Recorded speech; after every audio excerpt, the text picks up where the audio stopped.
Hello, hello. Well, back for more coloring on our Let's Animate. So, as you can see, we have started doing our color. We started on that yesterday, and so we'll follow through on this now. Um, the total length of this scene now is 128 frames. So, yeah, looking good. Somewhere in the neighborhood of about 5 or 6 seconds. Alrighty, so let's see here. So we're going to carry on from where we are here. So the color we've chosen for the flesh is still um, in our palette here. Remember that we need to be set on a solid color, and this is the color we have here. Um, so we just pick that color, and then we go to the next frame. Generally, what I do when I'm doing paint and a paint behind, so make sure you have it set down here for draws behind, so that you're painting underneath the line. Um, so generally speaking, the way I do my color is I do one color at a time. So I'll do all the flesh color on the face at one time. I go through instead of say coloring everything each frame and coloring all the stuff on each frame. I usually just color one color and I go through the entire um, scene coloring each part.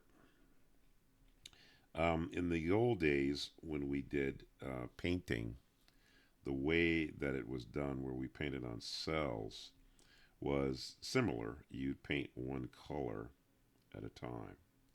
But the way we painted in the old days, and it's not a bad way to paint, even though you're working digitally, is we painted all the small areas first. So, like for instance, on this, I probably would be painting just the eyes, or maybe the inside mouth, like this. First, those colors might be first because um, it's just they would be the first colors to dry, and it's just I guess the smaller colors were you didn't have to worry, like you didn't have to go in and pick out a detail. It's like if you did that out of the gate, it was just a smarter way to work, you know. So, and see, I am painting the white in the eyes because I think that because you're on that face, you kind of want to make sure that you got the colors. Now, here's another thing. I could do the inside mouth because it kind of pops in and out. So, like, if I play this, I mean, I guess he doesn't. I don't. Does he show teeth ever? No, he shows inside mouth. Well, I mean, I could. This is the first time. This frame here, I believe, is the first. Well, yeah. Well, this frame here would be the first time we see his tongue. So we could do the tongue. So, okay, let's say this first one here. We'll use the peach color here.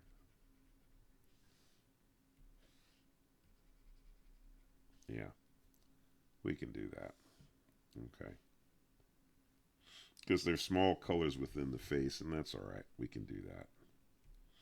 All right. So back to the flesh. Like I said, when you pick a color in the up here on the color wheel or the color bar, you find the color you want. You press and hold it down, and then it'll appear down here somewhere.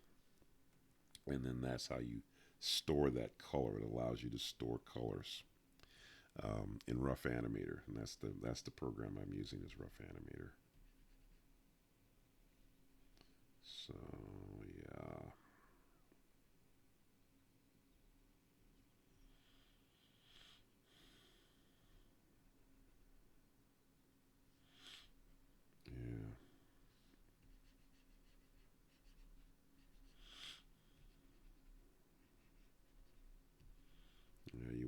make sure you, so that you can drag and drop, or so that you can drop color in, paint bucket color in, you want to fill the edges so that it's easy then to just drop the color in. So you don't have to really think about it.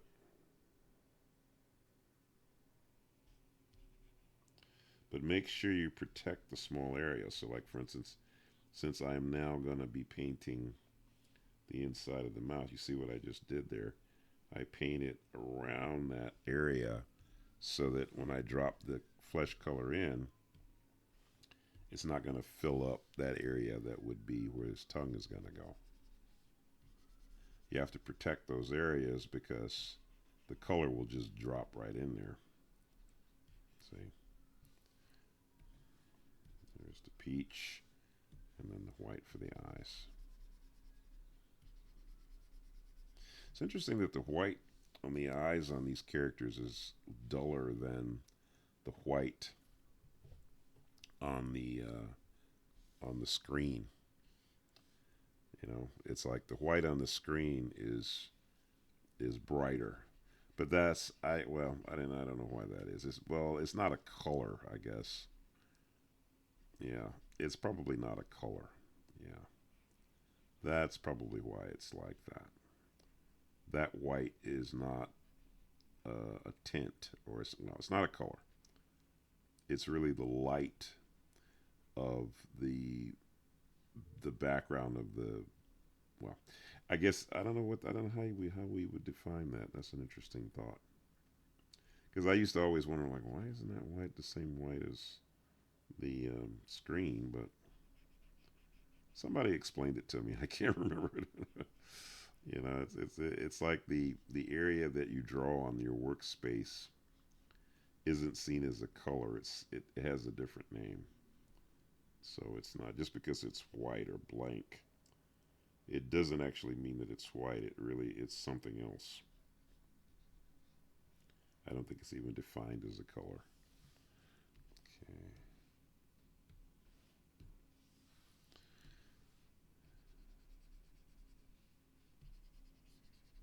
Sometimes too, you need to you're working behind your line, right? So sometimes you're going to need to make sure you go over certain areas of your black line to make sure that your flesh color is fully covering that area and that it's not getting lost. Also, too, just to remind you, the reason digitally that I don't paint the whites in the eyes before I paint the skin is because I don't know where the white's stopping. I can't see it when I'm coloring. So I use the skin color because then I can define the edges of where the eyes are going to be or where the eyes are. So I know it's like, okay, I know that the skin color stops at a certain place around the eye. But if I'm using the white, I can't see it until I put another color there. And then when I put that next color there, then I'll immediately see where the white is. Because if I color in the white, sometimes the white has gone outside of the line that it's supposed to be behind. But I wouldn't know that until I put the flesh color in there. So, so I do the flesh color first, and I do it around the eye. That way, I don't run the risk of letting the flesh color go into the eye, because I can see the flesh color. I can't see the eye color. I think hopefully that makes sense. If it doesn't, I'll explain it again. You see, like around the nose, sometimes when I get close and I have to look close and see, is that colored in. Another thing to take into account with painting is, what was I going to say? I forgot what I was going to say. Oh boy. The old guy is getting old. He's forgetting stuff. Yeah, I can't remember. It'll come back to me later. So see, like here with the eyes. Okay, I'm gonna blow this up. Let's see if I can blow this up a little more. I think I can. No. Oh wait, hold up. Let's try 200%. Oh yeah, that's bigger. Okay. So like if I'm doing this, like you can see the area. Okay. You can see the area around the eye. So like let's say I take the flesh color, right? And I'm coloring in here. See, I can see where the edge of the eye is, right? But I want to be real careful that I don't go into the eye with the flesh color. And thankfully I can do that because I can see that flesh color. But even when I'm going out to the edge of a black line like I'm doing here, I can still see it because I can see where the color boundary is. I'm always trying to kind of cover the areas so that the white of the board isn't showing through the flesh color.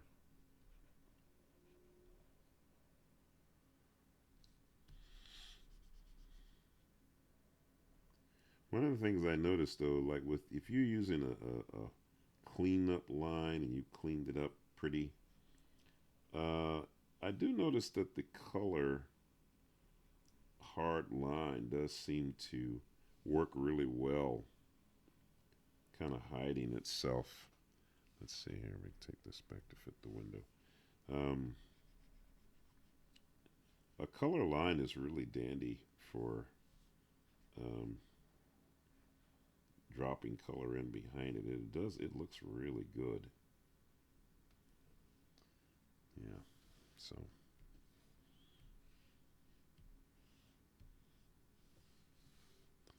that's just way faster than going in there and paintbrushing your way over that entire area. It's just it seems a little ridiculous to me. It's easier to not go that route. Yeah.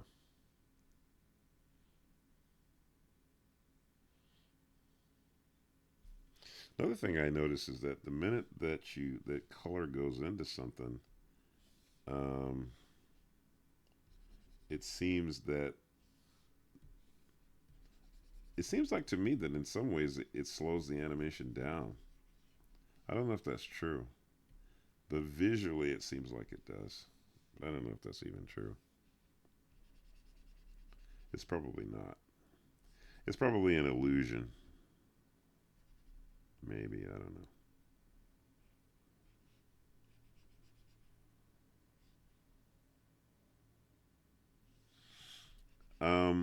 There is a method, I believe.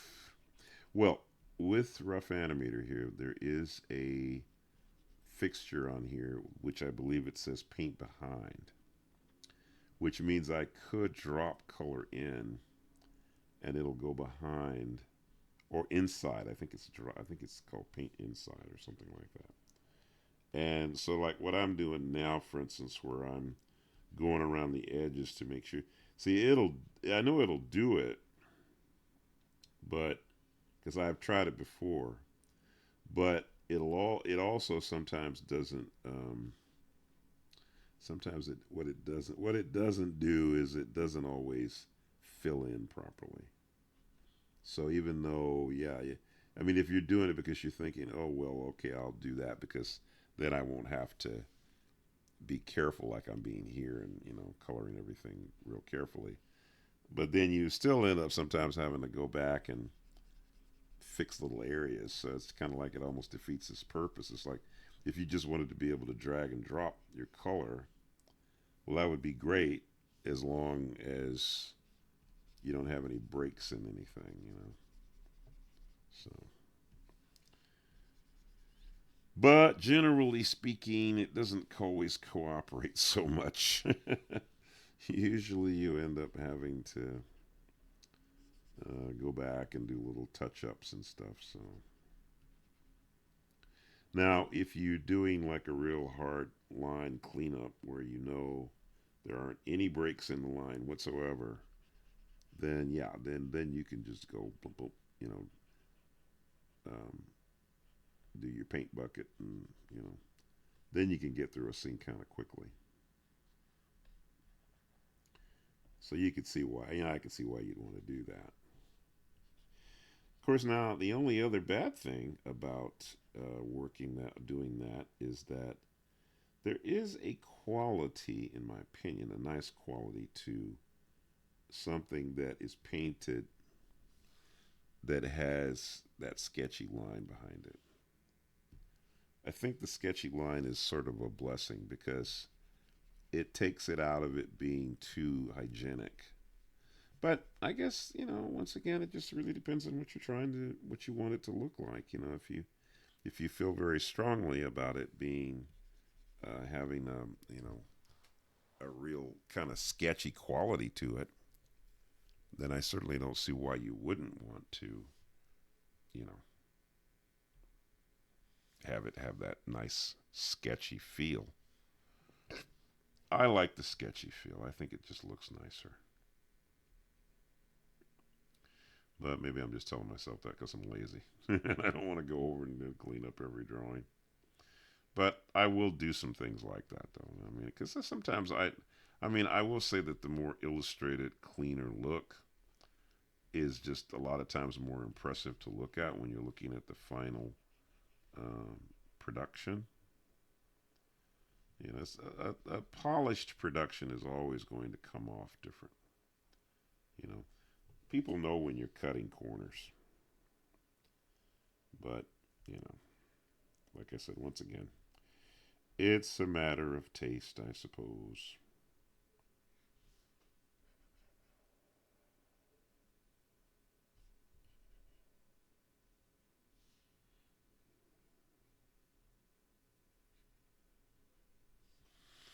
Okay.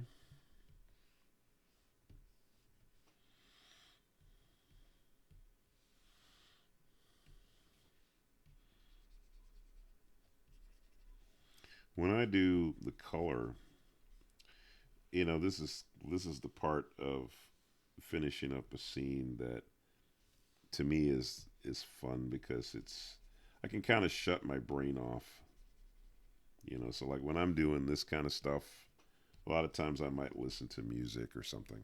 You know, because yeah, because I don't have to. You know, I'm not concentrating on trying to get to think my way through a drawing or something. You know, I'm just coloring drawings.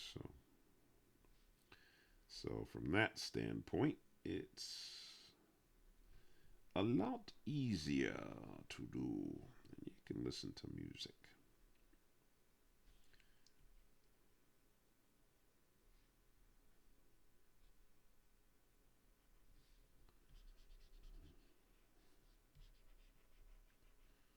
Let's see.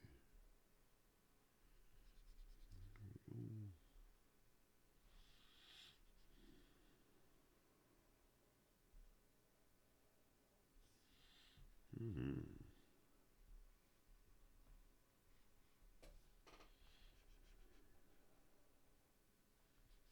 I don't know if I'm going to put any shadows on this or not. I haven't decided.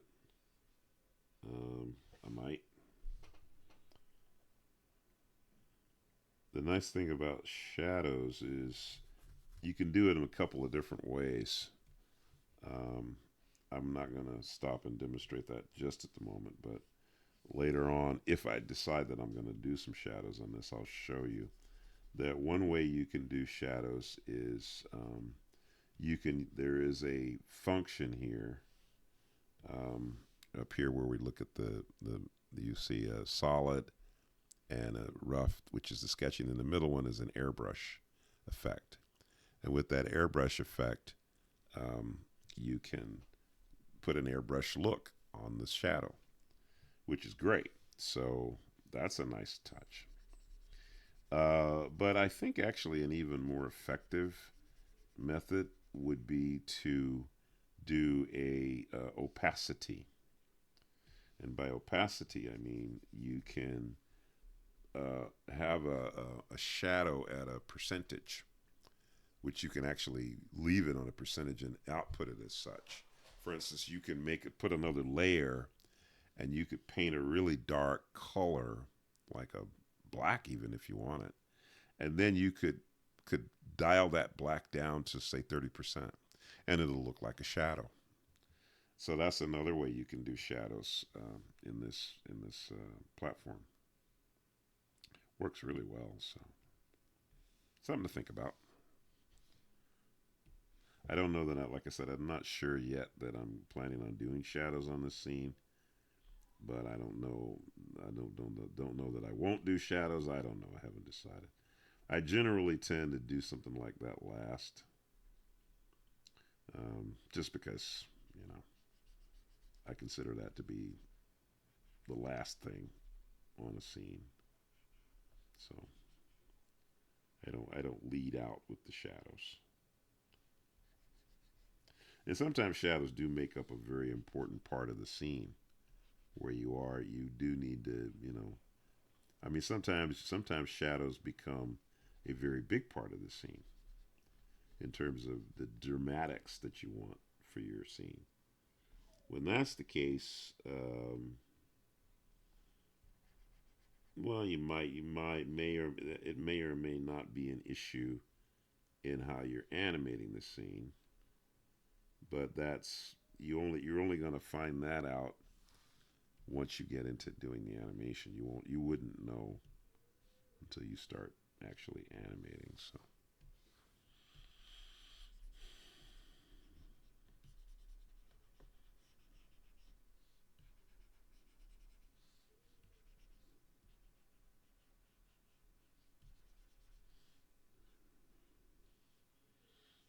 yeah.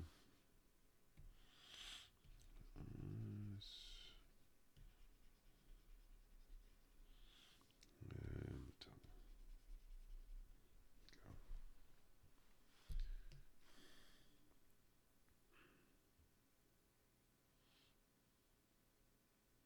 and hmm. It's a little bit of a tan he's got. There we go. So, all right. So,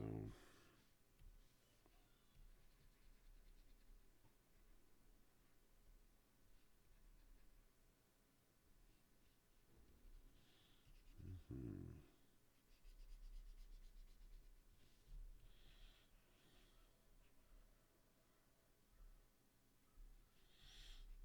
Hmm.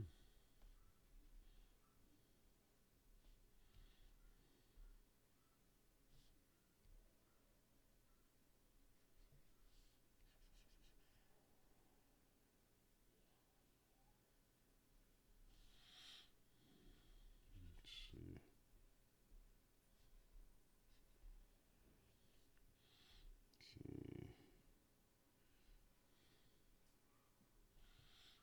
Okay. And paint bucket. Okay. Yeah. Good. Make sure we cover the bases and the top. Yeah, I kind of like. Actually, I really do like to have a little bit of roughness to the line. I think I don't know. I think it kind of keeps the drawing alive a little bit. I like that. I like that quality.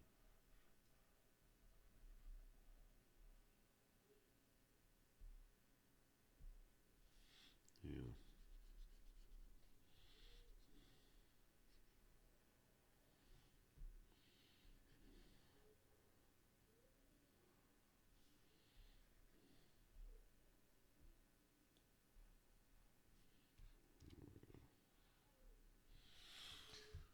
All right.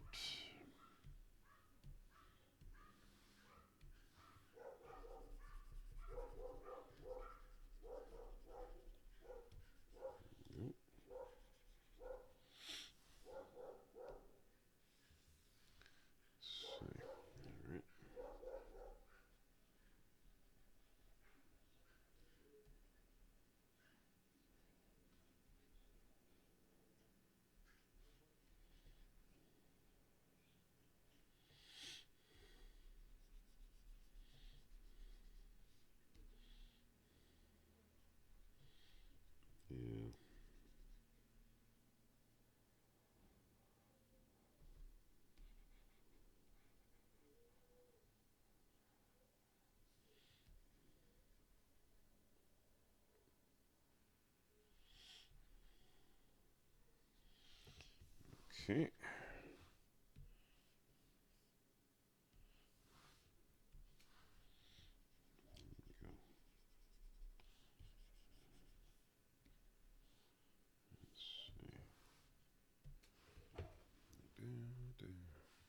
Let's see. Let's pull up here. There, 100.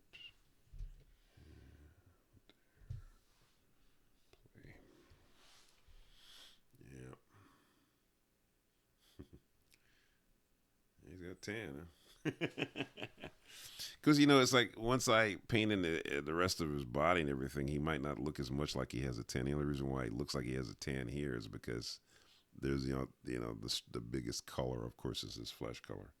But oddly enough, it's like when I look at the flesh color in the palette, it actually looks lighter than it does against this white background. So let's see. I'm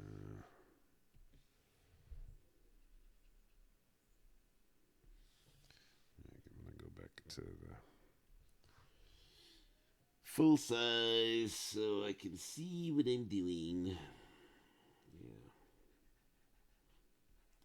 You see, another thing too, yeah, that I like to try to, why sometimes I clean up is so nice is because there's things that occur to me later. Like I'll think, oh gosh, it would be nice to give him a different color eyes than black. Because the de facto, okay, the black eye pupils and all that. And it's like, well, yeah, but you might want a character with blue eyes. You might want a character with hazel eyes. So there's some things you just got to figure. Well, okay, if I'm gonna do that, then that's gonna be extra work because I'm gonna have to paint that, and yeah. But that's where you're not being lazy comes in. That's where your um, decision to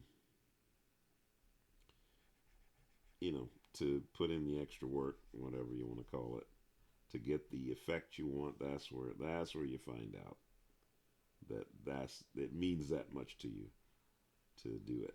You and hey, it's always going to look better.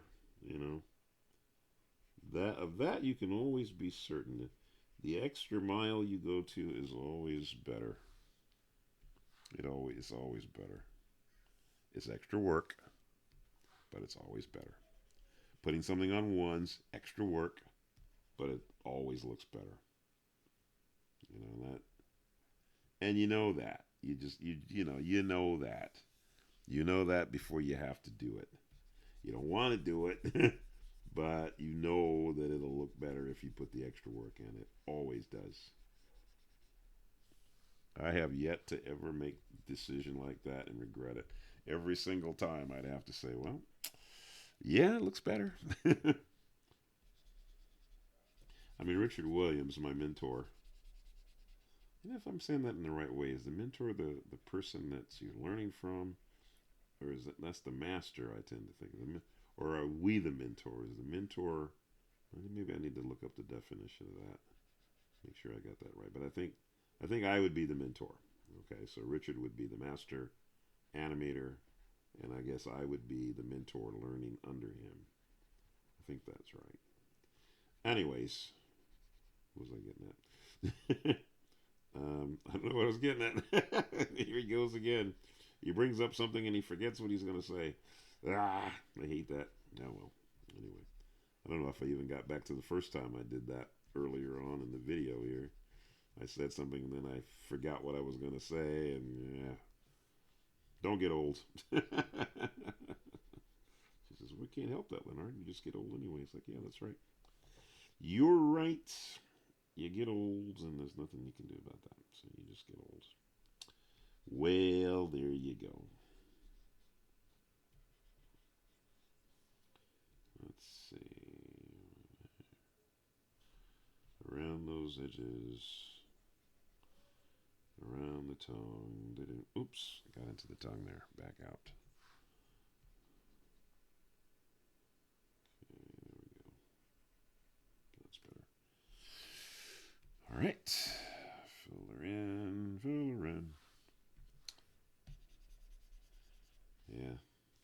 This is the relaxing part of the job. Yes, the relaxing part where you can shut your brain off and put on your music and listen to the music while you paint away. Yes, sir. How are we doing here time wise? Well, I think this might be a good place to stop. We're getting close. We're a little past the halfway point on the color here. Let's see. So let's pull them up here. And play. Da da da dee. It's coming together. Pretty soon it'll be all done. And it's only Tuesday. Yeah, it's going to be nice. All right. Okay. Well, so, yeah. Yeah, I'm sure, but before the end of the week, we'll be done easily. I think we'll be finished. And I might put a background behind this. So we'll see. All right, folks. Well, look, have a great evening. I'll see you tomorrow. Keep drawing, keep working. Hope you enjoying your day. Hope you enjoying your day. So, all right, I'll see you tomorrow. Have a good one, and you know, don't forget to be nice to others. Yeah, treat those other people the way you would like to be treated. Hmm? Yeah, good thing. All right, see you tomorrow.